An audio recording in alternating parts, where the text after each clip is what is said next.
To understand why a massive digital library feels less like a treasure chest and more like a heavy administrative burden, we have to look at cognitive psychology, specifically the intersection of decision theory and information processing. In cognitive science, Hicks' law states that the time it takes for a person to make a decision increases logarithmically with the number and complexity of choices available. When presented with two options, say selecting between two games, the brain processes the decision matrix almost instantly. But when that number expands to 50, 200 or 500 options, the cognitive architecture required to evaluate every alternative rapidly overwhelms our executive functioning. This cognitive traffic jam is heavily amplified by psychologist Barry Schwartz's landmark framework, the paradox of choice. Schwartz argues that while a baseline level of choice is essential for human autonomy, an overabundance of options produces two distinct negative effects: paralysis rather than liberation, and heightened escalation of expectations. When you have 500 games installed, the opportunity cost of selecting any single title becomes exponentially high. Choosing to play one specific game means consciously rejecting 499 others.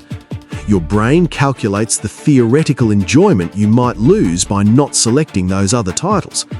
As a result, the pressure to make the optimal choice causes profound decision fatigue. The mental energy required just to initiate an activity consumes the very energy intended for the activity itself. Underneath this decision paralysis lies a deeper structural issue rooted in modern game design and digital distribution: the shift from physical scarcity to artificial abundance. In the era of physical media, a game was an isolated, bounded artifact. You bought a cartridge, inserted it into a system, and played it to completion because it was the only novel stimulus you possessed. Modern live service infrastructure, seasonal sales, and subscription models have fundamentally rewritten this dynamic.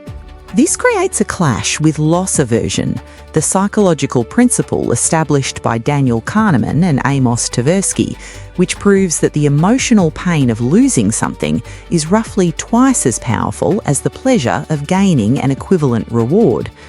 In a digital library, every unplayed title represents a minor financial or temporal investment that has not yielded its return.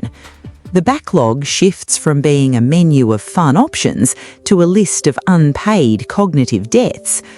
When you look at your backlog, your brain does not just see potential fun, it sees an overwhelming wall of open loops and obligations.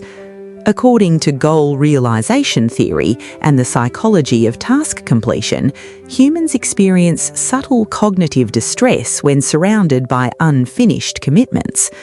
A 200-hour role-playing game sitting at 12% completion triggers the exact same subtle guilt response as an unanswered work email or an unfinished home renovation project.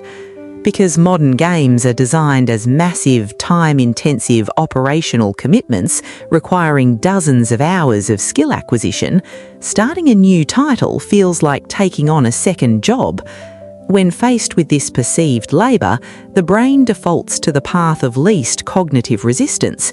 You end up launching a quick, low-stakes game you have played 1,000 times before, or simply closing the application entirely. When we step back and examine this modern paralysis, it becomes clear that backlog anxiety is not a personal failure of willpower or an isolated quirk of digital entertainment. It is a fundamental friction point between human evolutionary biology and the mechanics of endless digital abundance.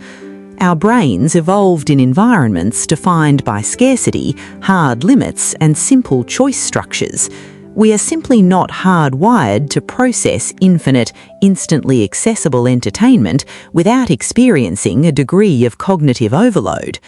The unplayed digital library is a uniquely modern monument, a physical manifestation of our desire for infinite experiences, trapped inside a biological vessel governed by strictly finite time.